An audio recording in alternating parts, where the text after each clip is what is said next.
Hello, welcome to our section. In this section we will talk about path planning, point of visibility in use, path planner, implementing a path planner class, and finally we will put it all together and finish our Pac-Man-like game. So in this video we will talk about path planning data structures, basics of point of visibility, and granulated graphs. Navigation graphs and pathfinding algorithms are not enough to plan a path on their own in a game scene. To determine a path from A to B easily, a game environment must be converted into a data structure that the algorithms can explore. This data structure is called navigation graph. As you can remember, we talked about the basics of the navigation graphs in the previous section. Now, we will focus on how to represent the game geometry as navigation graph and how to use it for path planning. There are many popular methods for constructing a navigation graph, such as tile-based, point of visibility, expanded geometry, and navigation mesh. In reality, you combine some of these methods to increase your path planning efficiency. Even though we will focus on point of visibility and use it in our example game, we will talk about other methods briefly. As you can understand from the name, this method works by converting the game environment into tiles, usually square or hex-shaped. Usually games, such as real-time strategy, that have large and complex environments, use this approach. Each graph node represents the center of a tile, and the navigation graph is designed to around these tiles. Each cell is normally assigned a specific terrain type by the map designer. Downside of using tile-based navigation graph is that the search space can easily become extremely large, and if you have dozens or even hundreds of active AI units requesting graph search, then you may face with a real headache. If a game environment is constructed from polygons, then you can use these polygons to automatically create a point of visibility, which we will cover soon. Expanded geometry method can be a time saver, especially for the large maps.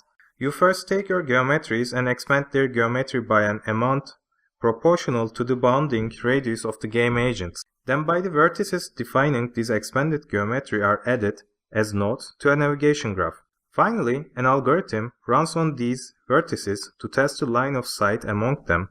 This is how you add the edge to the navigation graph. Expanded geometry also makes your agents safely navigate in the game scene without bumping into game geometry, since the geometry is expanded with respect to the agent's bounding radius.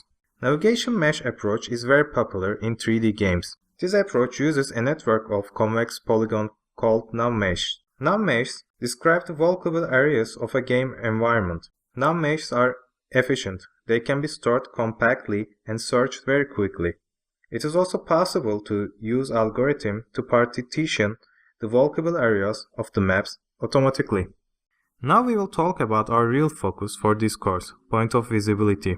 Point of visibility-based navigation graphs are created by placing graph nodes, usually by hand, at important points in the environment. So each graph node has a line of sight to at least one other. This placing operation is the key part of point of visibility approach. If we do not place the nodes properly and do not have enough number of them, then our agents show error-prone movement results. Point of visibility can be easily expanded and can be a good starting point, but it also requires care and tests. Especially for a large or complex map, you may spend lots of time to create a proper point of visibility-based navigation graph.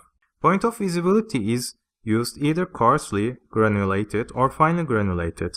Coarsely granulated graphs are very compact. They have very little memory requirements. It is quick to search coarsely granulated graphs, and it is relatively easy to create them. However, they do not give much of a freedom for agents to follow a path, so the agents can easily show error-prone looking, unnatural movement characteristics. Finely grained graphs are used to improve poor paths, inaccessible positions, and unnatural movement of the agents. Since creating such graph can be extremely slow by hand, usually a float fill algorithm is used by the map editor. Finely grained graphs topology is similar to tile-based navigation graphs, so they represent similar challenges.